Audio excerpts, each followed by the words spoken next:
The Retrofit Man. Marina Fiddy, age 72, ex-schoolteacher and the driving force behind most of her village's charitable events, was frustrated and irritated by her husband, Jim Fiddy's decline into torpitude. "I'm up to here with him," she said, indicating an imaginary line above her eyes. She was discussing husbands with her confidante, Jennifer Jewson, who lived just up the road. "He's only 78, and he's acting like he's got one foot in the grave." "Same with Horace," said her friend, nodding. "Does nothing but sit watching television and expects to be cosseted like a toddler." "So I've booked him into Retrofit." Really? Really? Good for you. I've heard great things about their treatment. Has he agreed?" "Has no choice, has he? Everything's signed. The social worker's picking him up tomorrow morning, 8:30 sharp. A month without him malingering? What bliss!" "Well, if it works for him, I'll ask them to come for Horace. It's free, isn't it?" "It is. Saves the state in long-term hospital bills and caring costs. Win-win all round." The next morning, Marina was up and about early. She hadn't actually told Jim about the true nature of his impending incarceration at Retrofit. She just told him he was going in for investigation for possible cognitive impairment, or as he called them, doolally tests. Since he had to undertake these on an annual basis, he was not suspicious. The retro orderlies had told her that he needed no change of clothing, dental or shaving accoutrement, since they were all necessary parts of the resurrection process. So all she had to do was help him wash, don clean, casual clothing, eat a last hearty breakfast, and be pushed out of the door into the two orderlies' welcoming arms. From Jim's incurious point of view, nothing untoward was happening. He was quite used to raising no objections to well-oiled machinery of authority. He was made to feel comfortable and at ease by their friendly tactile handling, and though the journey took a good hour, he never checked where he was going by viewing passing surroundings through the side windows. The vehicle pulled into the driveway of the Retro Health Centre. Jim climbed unsteadily out and took first view of the building. It was single floor and covered with the bright red leaves of Virginia creeper. There seemed nothing institutional about it. He was met at the door by a young man in a ponytail and earrings. He was wearing skinny jeans and a grey hoodie with "Bring Back the 1990s" in fluorescent lettering. "Forever Young" by Alphaville was echoing through the building. The tune gave Jim a lift. He and Marina had chosen it for their wedding celebrations all those years back. Walking down the hall, he was struck by the large framed photos of bands like Nirvana and the Red Hot Chili Peppers, the Spice Girls, and Pearl Jam. The boy with the ponytail, who introduced himself as Django, showed him to a dormitory, but even then Jim didn't twig that there was anything unusual in what was happening. He sat on a bed and an elderly female doctor came in with a fancy testing machine on a trolley and took down all his vital measures. He then had to sit at a communal desk and do a set of cognition tests on a screen. Once he'd been processed, the boy came back with the doctor. "Hello, Jim," she said. "Welcome. You're the last of this month's cohort to arrive. I'm Dr. Fernley. Please get changed. Django here will help you with your shoes, socks and jeans." For the first time, Jim stared in incomprehension. Jeans? He hadn't worn jeans for God knows how long. And he did need help with socks and shoes. That was Marina's job. Django proved expert at the task, and soon he was dressed well. A bit like Django himself. His black t-shirt read, "90s Vibe," in gold letters. His bright red, thick-soled sneakers contrasted with his grey stretch jeans. "Come on," said the boy. "Meet your gang." Jim, now utterly at sea, walked stiffly behind Django to a large recreation hall. A speaker system was thumping out "Candle in the Wind."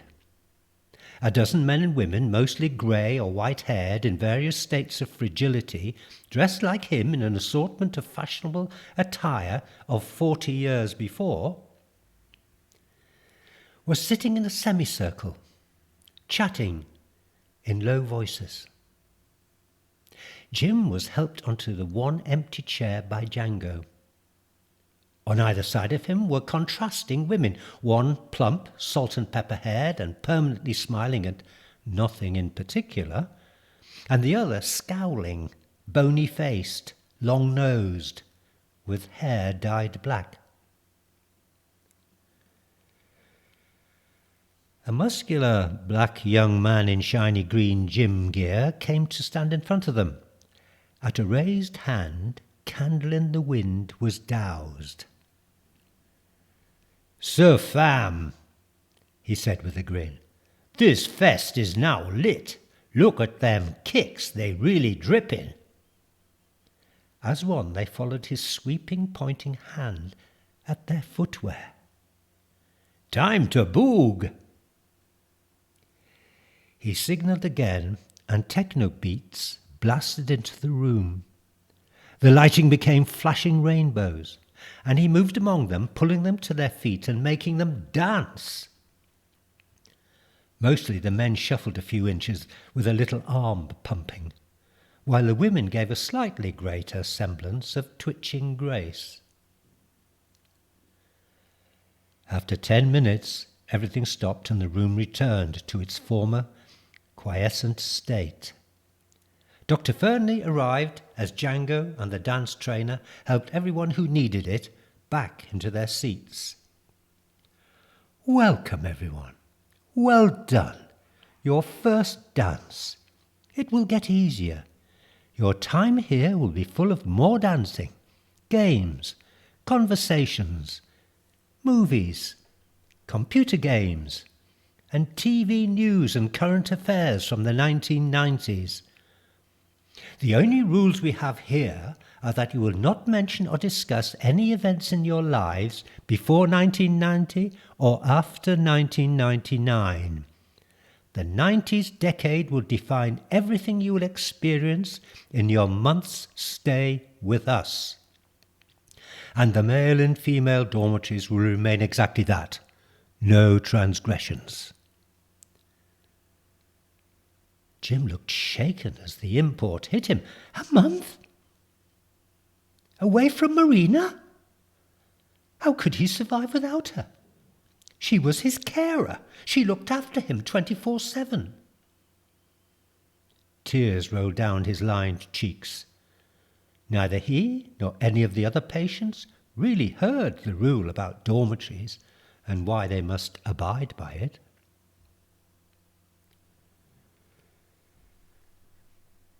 Two weeks later, a miracle had begun to take place. There was a seismic shift in mobility. Evening dancing and gym sessions became more energetic. Interaction among the patients was bright and focused, whether it was discussing Tony Blair's government, Princess Diana's death, or Friends on television.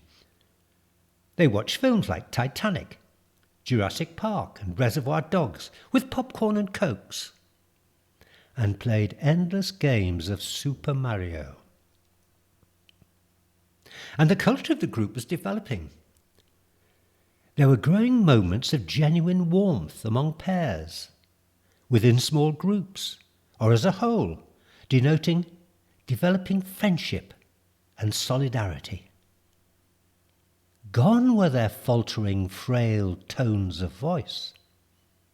They now spoke confidently and with candour, laughing, joking, occasionally intimately and with vulnerability. Because they were restricted and focused to one decade, they rarely discussed their family lives, which, anyway, had hardly matured by then. It was as if they were beginning life all over. Jim was spending more and more time with Bella, the dark-haired woman he'd first sat beside. He had lost his abject helplessness, and she had lost her angry isolation. They found compatibility in their political outlooks, humour, and surprisingly, love of dancing. They enjoyed the physicality of movement and touch.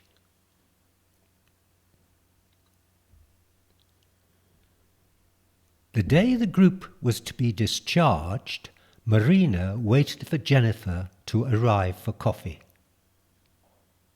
When they sat down, Jennifer looked at her drawn, pale face closely. "What's up? I thought Jim was coming back today. Aren't you excited?" "I got a parcel this morning. It contained the clothes he wore when he went to Retrofit. Stuck inside it was a scribbled quote from that old 1990s film, The Shawshank Redemption. Get busy living, or get busy dying."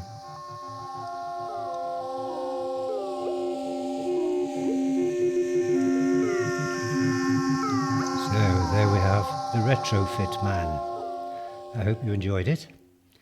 There are a number of podcast short stories on this channel regarding the autumn years, aging, and the end of days. You can find them all on the playlist Endgames. I don't think any of them is morbid, more a light touch on central issues in our lives. I have to acknowledge that this story was stimulated by a brilliant interview on the Zoe platform on YouTube with a Professor Langer. The therapeutic retrofit home in this story takes as its starting point her successful experiments in reversing ill health issues by putting patients into a retrofit environment. If you haven't subscribed to the channel yet, please do so now, and possibly share the link with your friends. In the meantime, if you like reading as well as listening to stories, you can go to my website, www.jacksanger.com, and there you'll find novels, short stories, plays and poetry that you can download for free, or if you wish, make a donation. So that's it for this time. Go in peace. Bye-bye. Bye-bye.